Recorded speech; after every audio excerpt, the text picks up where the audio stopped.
আসসালামু আলাইকুম। এই ভিডিওতে আমরা আলোচনা করব রেজেক্স নিয়ে। তো রেজেক্স বা রেগুলার এক্সপ্রেশন কি? রেজেক্স হচ্ছে প্রথমত আমরা জানি এগুলো আমরা কেন ব্যবহার করি। আমরা এখানে দেখতে পাচ্ছি যে quickly find and replace specific text patterns in documents or messages. তো এটা হচ্ছে আমরা ব্যবহার করে থাকি যে কোনো একটা ডকুমেন্টে একটা প্যাটার্নের টেক্সট খুঁজে পেতে। ধরুন আপনি চাচ্ছেন যে আম, আপনার নামটা একটা ডকুমেন্ট থেকে খুঁজে পাবেন, তাহলে সেটা অ্যাকচুয়ালি আমরা রেজেক্স এর মাধ্যমে পেতে পারি। তারপরে আরো কিছু কমপ্লিকেটেড বিষয়, যে ছোট হাতের বড় হাতের মিক্স করা কোনো লেখা বা কোনো ওয়ার্ড, সেগুলো। তারপরে আরেকটা হতে পারে ensure that input like email address, phone numbers or passwords meet certain criteria. তো ইমেল, তারপরে ফোন নাম্বার, এগুলার কিন্তু একটা প্যাটার্ন থাকে। যেমন বাংলাদেশের আম, ক্ষেত্রে ফোন নাম্বার 11 ডিজিটের হতে হবে। তারপরে প্রথম দিকে ফোন নাম্বারগুলোতে 880 এই কান্ট্রি কোডটা থাকা লাগবে। আবার অনেক ক্ষেত্রে আমরা পাসওয়ার্ডের ক্ষেত্রে দেখি যে পাসওয়ার্ডে বড় হাতের ছোট হাতের লেটার থাকা লাগবে, তারপরে স্পেশাল ক্যারেক্টার থাকা লাগবে। আর নয়তো আমরা ফর্মটা সাবমিট করতে পারি না যে কোনো ওয়েবসাইটে গিয়ে। তো ওই ক্ষেত্রেও আমাদের এই যে প্যাটার্নগুলো মেনটেন করা বা চেক করা, এগুলো সবকিছু করা হয় রেজেক্স এর মাধ্যমে।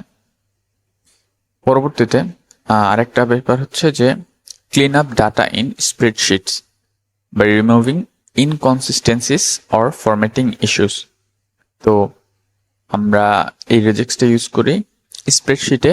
ওই যে যখন আমরা গুগল শিট বা গুগল স্প্রেডশিটে যাব, তখন আমরা দেখব যে অনেক ধরনের ফিল্টারিং অপশন আছে, বা সেখান থেকে আমাদের অনেক ধরনের ক্রাইটেরিয়া বা অনেক কন্ডিশন ব্যবহার করে আমরা ডেটা খুঁজে বের করি। তো সেগুলো অ্যাকচুয়ালি হয় এই রেজেক্স এর মাধ্যমে। আর এরপরে আছে filter and organized posts or comments based on specific keywords or patterns. এবং আমরা যখন সোশ্যাল মিডিয়াতে কমেন্ট করি বা হচ্ছে আমরা সেখানে পোস্ট দেখি, তখন আমরা দেখবো যে ফেসবুকে যদি আমরা বলি, ফেসবুকে সার্চ যেই কনসোলটা বা সার্চের যে অপশনটা আছে, সেই সার্চের অপশনটা কিন্তু আমরা যেখানে সার্চ করি যে আমি এই কিওয়ার্ডের, ধরুন আমি লিখলাম যে ব্ল্যাক ফ্রাইডে, এই কিওয়ার্ডের একটা পোস্ট বা এই কিওয়ার্ডের যতগুলো পোস্ট আছে সেগুলো আমরা দেখতে চাই, তাহলে সেটা অ্যাকচুয়ালি কাজ করে এই রেজেক্স এর মাধ্যমে, যে তারা সবগুলো পোস্টকে খুঁজে খুঁজে নিয়ে আসে। তো এরপরে আছে streamline text editing task in software like Notepad plus plus, Sublime Text or VS Code. তো এইখানে বলা হচ্ছে যে আমরা যখন কোডিং করি তখন আমাদের কিছু জিনিস আমাদেরকে সহজ করে দেয় হচ্ছে এই কোড এডিটরগুলো। ধরুন আমরা যদি জাভাস্ক্রিপ্টের কোড লিখি বা এইচটিএমএল এর একটা কোড লিখি ওইখানে, তখন কিন্তু আমরা দেখতে পাই সেটা কালারফুল হচ্ছে, বা সেটাতে একটা নির্দিষ্ট প্যাটার্ন অলরেডি চলে আসছে, হ্যাঁ, সাজেশন চলে আসছে। বা ওই যে ওই ওই প্যাটার্নগুলোকে ধরে ধরে কালার করা বা ফরম্যাটিং করে দেওয়া, এই জিনিসটা অ্যাকচুয়ালি মেনটেন করা হয় রেজেক্স এর মাধ্যমে। তো এই ছিল রেজেক্স। আর রেজেক্স এর মাধ্যমে অ্যাকচুয়ালি আমরা অনেক ধরনের প্যাটার্ন মেনটেন করে কাজ যেগুলো হয় সেগুলাকেই মূলত করতে পারি খুব সহজে।